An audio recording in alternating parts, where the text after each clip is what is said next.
की सरकार बनने की संभावना बहुत ज़्यादा किसी ज़माने में नहीं हुआ करती थी। अधिकांश सीटों पर लड़ते थे तो जमानत जब्त होती थी। आज उसी प्रदेश में जहां कभी भारतीय जनता पार्टी की जमानत जब्त होती थी वहां बहुत कम विधायक हमारे चुन करके आते थे। हाईएस्ट नंबर ऑफ एमएलए शायद मेकल में 17 रहा एक ज़माने में, मुझे बताया गया 17, हाँ जी 85 में रहा है। और आज उसी प्रदेश में भारतीय जनता पार्टी की सरकार 5 वर्ष का कार्यकाल पूरा करने के बाद दूसरे कार्यकाल को पूरा करने की दिशा में आगे बढ़ रही है।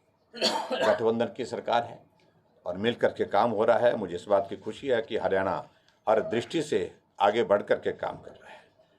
2-4 चीज़ों का जिक्र मैं यहाँ इतना कहना चाहूँगा कि केंद्र की ओर से हरियाणा के लिए बहुत सारे योगदान रहे होंगे, लेकिन जिस पार्लियामेंट्री कॉन्स्टिट्यूंसी में यहाँ पर हूँ इसके अंतर्गत कुछ 5-4 चीज़ों का मैं जिक्र ज़रूर करूँगा जो आपके ध्यान में होंगी भी निश्चित रूप से। श्री कृष्णा आयुष विश्वविद्यालय की शुरुआत कुरुक्षेत्र में, ये भी एक बहुत बड़ा एक कंट्रीब्यूशन आदरणीय प्रधानमंत्री जी का यहाँ के लिए रहा है और केंद्र प्रदेश सरकार का रहा है। महर्षि वाल्मीकि संस्कृत विद्यालय कैथल, और ये भी एक शिक्षा के क्षेत्र में एक बहुत बड़ी एक शुरुआत है। केंद्रीय विश्वविद्यालय जो मथाना में कुरुक्षेत्र के अंतर्गत, ये भी एक बहुत बड़ी कंट्रीब्यूशन उस दृष्टि से है। 250 करोड़ रुपए के अनुदान से गीता उपदेश स्थली के विकास के लिए जो पैसा दिया गया है वो भी आदरणीय प्रधानमंत्री जी का एक बहुत बड़ा योगदान रहा है। पिछले कल में वहाँ देखने के लिए जो लेज़र शो होता है उसको देखने का सौभाग्य भी मुझे प्राप्त हुआ और बहुत आनंद हुआ उस सारी चीज़ को देख करके। बहुत बड़ी टूरिस्ट भी यहाँ और श्रद्धा से, जो धार्मिक श्रद्धा के साथ भी लोग उसको देखने के लिए यहाँ पर आ रहे हैं, ये बहुत बड़ा प्रसन्नता का विषय है। मेडिकल कॉलेज की शुरुआत भी यहाँ पर कैथल में की गई है, उसके लिए भी मैं बधाई देना चाहता हूँ। और 152D ग्रीनफील्ड हाईवे की शुरुआत जो एक लाइफ लाइन के जो है उसका कार्य भी जो है वो प्रगति पर है।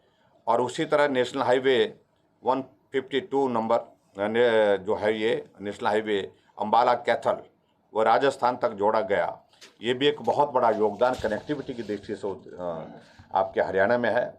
और कुरुक्षेत्र लोकसभा में 44 अंडरपास और ओवरहेड ब्रिज जो है बना करके तैयार हुआ, ये भी एक बहुत बड़ी, अदरवाइज बहुत बड़ी एक समस्या रहती थी यहाँ के इस सारे क्षेत्र के लिए, तो वो भी एक बहुत बड़ा योगदान उस दृष्टि से रहा है।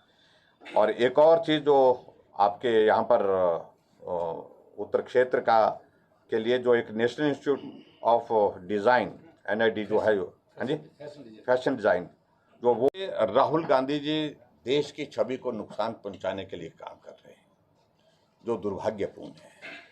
आखिरकार देश के नागरिक हैं, सत्ता विपक्ष दोनों चीज़ें लोकतंत्र में चलती रहेंगी, लेकिन देश के मूल आधार के खिलाफ, मूल संस्कृति के खिलाफ, देश की सुरक्षा के खिलाफ इस प्रकार से गैर जिम्मेदाराना बयान विदेश में देना, ये सचमुच में बहुत दुर्भाग्यपूर्ण है और जिससे पूरा देश सहमत नहीं है। आज भारत सुरक्षित है, कोई माई का लाल उंगली उठा करके भारत की तरफ नहीं कर सकता है, ये मैं बड़ा स्पष्ट कर रहा हूँ।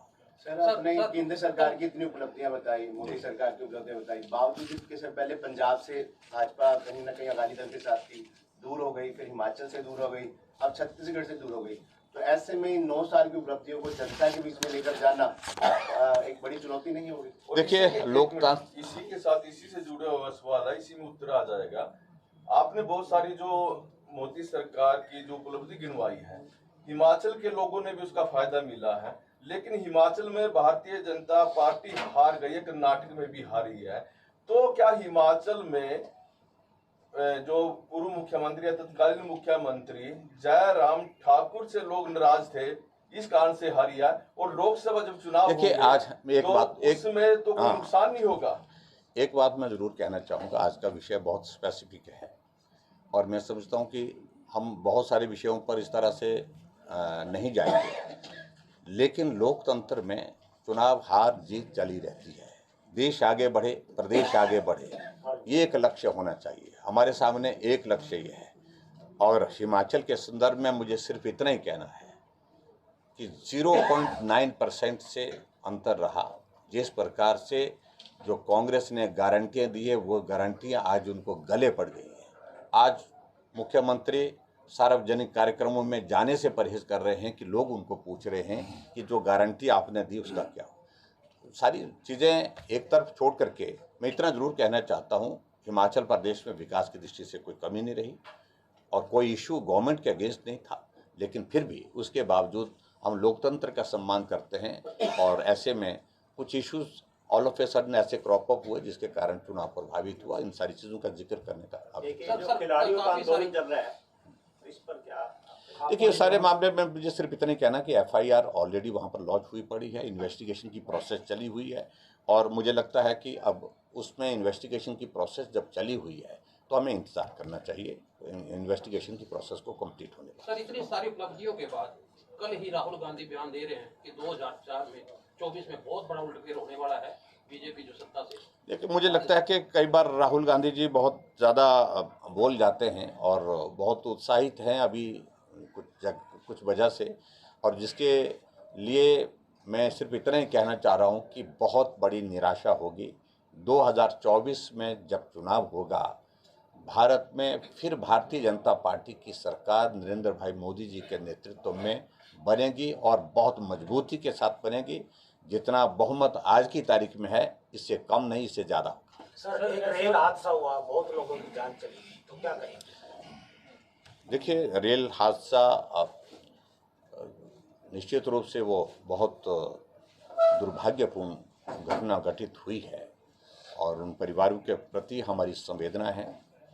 आदरणीय प्रधानमंत्री जी ने व्यक्तिगत रूप में वहाँ पर विजिट किया है और इसके साथ साथ में जो जिनकी दुखद मृत्यु है उनके परिवारजनों को जो मुआवजा देने की बात थी, वो भी सारी चीज़ें घोषित हो चुकी हैं।